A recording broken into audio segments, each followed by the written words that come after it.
Alrighty, what is going on, ladies and gents? Welcome back to the channel for another weekly update. Hope everybody's having a lovely day, and with that being said, let's get into the TA.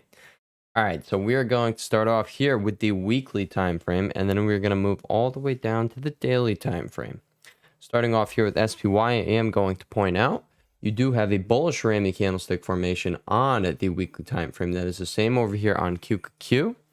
I want to also point out something that's a little opposing to that is that sellers remained in control throughout the week. You can see buyers did bring you up throughout the week, but sellers regained control and they closed you out with this lower wick. Now, where does this lower wick or this upper wick, where does this upper wick stem from? From our heavily traded zone here. So we can see that is where the rejection came from. That's where the sellers popped up and got the strongest. Now, moving over here to QQQ, I am going to point out buyers last week, they did hold the line right at the 357.59 support, which is the low of this candlestick. Now, if that is lost, if we do see that level get a close underneath, or I mean, honestly, just some daily closes, we'll be watching for them. But if we do see that, I'm just going to point out we don't really have any support here all the way until 330 to 335 is all the way down here at the August 2022 low. So that is something to be paying attention to. We now know that this is your critical support level because, as you see, we really don't have anything going on here. We do have this fair value gap going on, and we could use that as the what was this, the close 348.40. So that is a level to be paying attention to. But aside from that, guys, we really have nothing going on. We can make that green or gaps. There you go. You really don't have any support, but I guess that would be the next one. Now, I will come over here to IWM, and I'm going to point out you do have critical support going on right here, all right, all the way down at 180.37, which is the low of this candlestick right here. And if that is lost, you will not have any support all the way down into 172.50-ish. And if you do get down there, guess what, guys, all right, I would think you're going to get a rather decent bounce coming out of there. But I'm going to point out what candlestick we do have here on the weekly time frame. It is a doji candlestick. Now, let's just point out the last few times you had big sells and then you had the doji candlestick. Well, we had this sell. All right, where'd you start getting these dojis? You got them right here. All right, you had this big sell. Where'd you start getting the doji? Right there. You had this big sell right there. What happened? Doji candlestick. All right, so oh, big sell right here. What happened here? You had these doji candlesticks. So I do want to point out the last 4 out of 4 times, if you had this major sell, which I would call that a major sell. All right, it's not just simple consolidation going on like that. No, you actually sold. Sellers were in control for 3 weeks in a row. Now you see these big red candlesticks. But yeah, 4 out of 4 times we had a doji candlestick pop up in the weekly time frame after these big sells.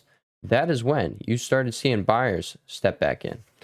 All right, so I mean, what is the psychology behind the doji candlestick? It is indecision. It's a battle between the buyers and sellers. And guess what? You didn't have much of a battle here. You didn't have a battle here. You didn't have a battle here. What do we got going on? We got a battle. So we do know that buyers are starting to step in over here on IWM. So that is definitely something to take note of. That is in support of the bias that I have gained from just looking at the technicals on the weekly and the daily time frame here that we'll be discussing in this video. All right, moving on to DIA's weekly time frame. I am going to point out you do still have this inverse head and shoulders formation. You're still right on the neckline. All right, you closed out last week with a bounce off of the bottom of the neckline. Today, or not today, this week, you did go lower than the neckline, but by the end of the week, buyers did step up, and we did end up seeing what we have going on right here, which is a doji / pin bar candlestick going on here with a long lower wick. It does show buyers are stepping up. It will point out it's not off of increasing volume, so you know, it could be a fake out. I'm not sure, but with how things are shaping up, I do think it's very likely that we do end up continuing a bounce. And I'm going to come over now to the daily time frames. We're just going to switch the layouts real quick. Come over here to SPY, and we are going to point out here, all right, what did you close out with on Friday? You have a pin bar candlestick with a long lower wick off heavy volume. Now, what does this also do? Structurally speaking, you have a low. you have a higher low. So if we were to come up here and take out the high of this candlestick, which is 445.22, that is when we will have a confirmed daily uptrend. All right, you already have a confirmed hourly uptrend from right here. All right, you had this higher low, that was your high, boom, you got it. So as of right here, that is when you knew you're now in an hourly uptrend, and you had to be watching this low. And guess what? You held that low, and then you continued to break out to new highs. So guess what, guys? We knew on the smaller time frames, it was likely that we were going to move up from there. Well, guess what? That's the same structure we just took a look at right here. Going from here, you make a high, you make this lower low. All right, so that's where we are at right now on the daily time frame over here on SPY. You have this low, you have the high, and you came back, and so far we do have buyers stepping up in a higher location than all the way back here. So this could very well turn out to be something like this, and then we break up here, and then guess what, guys? We're watching 448.11 and then 451.55. Yes, are we finally gonna go back to the legendary level of 451.55 that we had all of these touch points up here? You broke down through it, you had the break and retest, boom, this high of this candlestick right here was at 451.70, so you know sellers stepped in right at the 451.55 level. That is the level that we will be paying attention to if buyers can reclaim this 444 level right here. Now, what is 444 to us here on this channel? Guys, this is our heavily traded zone, 443 to 444. You see rejection here, a gap up through it right there. All right, and then what do you got over here? Oh, you came back for the retest. You had buyers stepping in for a dead cat bounce. Boom, you broke down through it. Now we have a retest. So you had a daily retest over here. Now you have it a week later over here, a week or two later. So we do know this is the heavily traded zone. This is where, hey, if buyers can really get above there and sustain above there, that is when things could really get moving and grooving. I think that's where a lot of confidence would come back into this thing. Now, the lower level to be paying attention to over here on SPY is still 431.19. The level has not changed. Underneath that level, you do have this whole zone that goes all the way down. Now, this is taken from the weekly time frame, so keep that in mind. This is from this long upper wick right there. So you know this is where the sellers were stepping in. So under 427, you got nothing until this 422.92 gap fill. So I do want to point out that is the level to be paying attention to if you want to maintain the set of higher lows and higher highs. Then we have to maintain this higher low that we got going on right here. It was a break and retest from this zone. And as far as I'm concerned, we're not going to use this as a higher low. This one, that's not, not much structure took place in between here and here. But what do we have here? That's a lot of structure to be going off. That's a lot of info that we can use to our advantage here, right? So as long as buyers do hold this 431.19 level, I do think it's likely that we're just going to do something like this. But that doesn't mean that is going to be what happens. All right, that is just what I think is likely. I think likely a lot of people missed out on this. They saw this, they were scared, and now they're like, you know what? Let me try my hand at this. All right, so we're gonna see how that goes. Coming over here to QQQ, I am going to point out you have the same structure going on as SPY. You have this low right here. You have a high. What is this? It's a lower, or not a lower high. You have a higher low. That opposite. Same thing as we have going on the hourly time frame over here, all right? You have this. You have this. You have this higher low. You came back down. Higher low, and boom, you broke out through the high. There you go. You're in your uptrend, all right? And then what do we have? Another higher low. You went on. You broke this high, so we know the uptrend is continuing. Here's where you got slammed down. You have a low. You have a high, all right? And we don't have, all right? We have an equivalent high as of right now. We do not have a lower low. So we're going to have to see how this turns out. We do see that we got a battle going on right here. You have a long upper wick. You have a long lower wick. So we know in between here and here, this is where the battle's really taking place on the smaller time frame here. All right, but as far as we're concerned on the daily time frame, this is the start of the turning process. Now, if we do come back all the way up here to the high of 372.74 and take that out, that's when we're going to be watching 375.29 and then likely the 380.69 gap fill. Now, am I saying this happens? No, but we're just going to take it level by level. If you break above 370.47, that was your major resistance right there, the high of this candlestick. If you do break above there, the door is wide open, 375.29. So I do think that is likely. Now, if you do flip the table here, all right, and you do establish a daily uptrend, which all you got to do, break above 372.74, I think you go a little ways further, which is why I think we'd probably progress up here to 380.69. Now, the lower levels that we're paying attention to, as you see right where we bounced off of, you could probably see a wick on the on the hourly time frame right here. All right, this was your last support until you come back down to the low of 354.71. Now, if you lose 359.15, you are paying attention to $5 lower, all the way down at 354.71. If we were to take that out, the next spot is going to be 348.18. But I will point out, like I said, on the weekly time frame, all right, underneath, like here, let's just come back over to the other layout. I have two different layouts going on here, one for the weekly charts, one for that. All right, underneath right here, 357.59. Those love this candlestick. Under there, you can see this is a respected level. You don't have anything. All right, you have this fair value gap all the way down at 348.40. All right, which aligns with the daily support we just lined up. But underneath there, guys, you have nothing until 335. So, I mean, hey, it's possible that we get a deeper correction here. It really is. I will point out, we have already declined from the high here. It's 8.5%. That is a hefty decline. Over here in SPY, we have pushed to 6%, 5.73%. And we'll come over to our daily loadout real quick, and we are going to finish up with that over here on QQQ. All right, so as we just pointed out, all right, we do have that weekly level to keep in mind here, but we have already broken through it on the daily time frame. We have held it on the weekly time frame, which just had a wick underneath it, but on the daily time frame, the level to be paying attention to is 354.71. If you break down there, 348.18. As you see, this is really the last support, guys. You don't have anything until you come all the way down here. You have a gap fill. All right, you could have the high of this structure right here, 337, 338.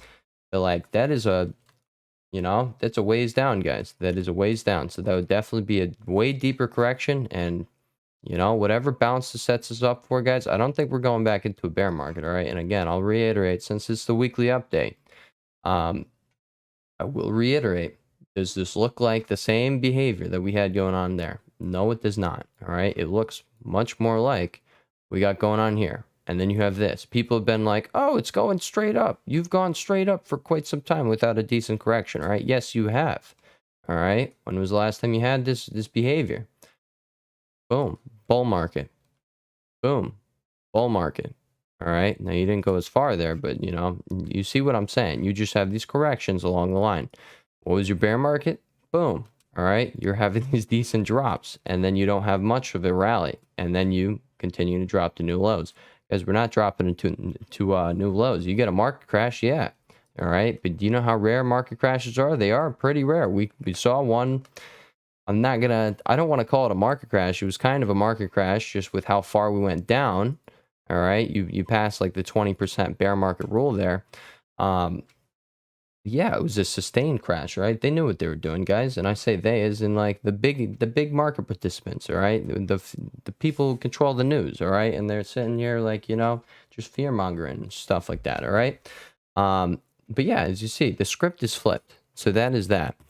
The last thing I will bring up is over here on Mr. VIX. I do want to point out, all right? We have rejected now twice off of this RSI level that we're paying attention to, all right? Above 65 to 70. That is when we should be looking for VIX to cool down. And again, unless we're seeing a market crash, we are not going to see VIX sustain its RSI above the 65 level. I can go back and I'll just show you for anybody new to the channel. This is something we pay attention to. If VIX starts spiking up, we start watching it when it gets up here. Why do we do that? All right, well, as you see, we now have two new occurrences where that is literally where you topped out. And then we started seeing some rallies on the S&P 500. That is that, all right? You have one occurrence over here. So we have three, all right, so far, 3, 4, 5, 6, 7, 8, 9, 10. All right, and this is when panic was setting in, and you still didn't maintain above it. There was like a week there, and that, I would say that's rare. You see, this is like what, 8 occurrences? 1, 2, 3, 4, 5, 6, 7, 8, 9 occurrences, and 1 out of 9 sustain itself. So that's what I'm saying. And that was when people were like, oh crap, things are interest rates. Holy crap. That was the start of the bear market. That was, you know, the big decline. All right. But now we have 10. We have 11, 12, 13. Draw the arrow. 14, 15, 16, 17. Market crash. All right, market crash, the 2020 market crash. All right, so 1 out of 20 occurrences sustain itself for a few weeks above. 1 out of 20 occurrences sustain itself for, like a week here. Not a lot. All right. And then, yeah, we have 18 out of 20 occurrences. Within days, you saw a complete flush of the VIX, which means you got in a rather aggressive rally on the S&P 500. So that is why we pay attention to this. And I'm just going to remind you guys every single time we get up here, I got you. All right. We will, maintain we're not losing our maintain the fact that we're not losing our heads over here thinking like, oh, everybody's gonna die. No, we're gonna do what's logical, and we're gonna keep reading these charts, guys. All right, you do have a trend line going on over here on Mr. VIX. You did break it. All right, you gapped down, you recovered it there, you broke it.